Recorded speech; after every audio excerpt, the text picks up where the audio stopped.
जनतेसाठी कुणाशी भेटणारा आपला चॅनल सत्यमुख।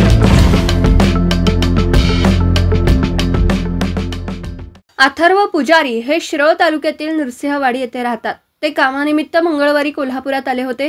कोल्हापुरात आल्यानंतर रिक्षातून प्रवास करताना पुजारी यांची 4 लाख रुपये इतकी रक्कम असलेली बॅग रामचंद्र जाधव यांच्या रिक्षात विसरली होती। रिक्षा चालक रामचंद्र जाधव यांनी रिक्षात सापडलेली ही बॅग जुना राजवाडा पोलिसांच्या स्वाधीन केली।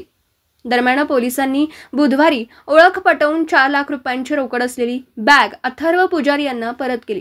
पोलीस निरीक्षक संजीव झाडे यांनी रिक्षा चालक रामचंद्र जाधव यांचा सत्कार करत त्यांच्या प्रामाणिकपणाचं कौतुक केलं। यावेळी रिक्षा चालक सेनेचे जिल्हा प्रमुख राजू जाधव आणि पोलीस कर्मचारी उपस्थित होते। सत्यमुख पत्रकार क्षितिजा प्रकाश नाईक, हेरले, तालुका हातकणंगले। जनतेसाठी कुणाशीही भेटणारा आपला सत्यमुख। लाईक करा, शेअर करा आणि बेल आयकॉन ऑन करा। मित्रांनो, विसरू नका।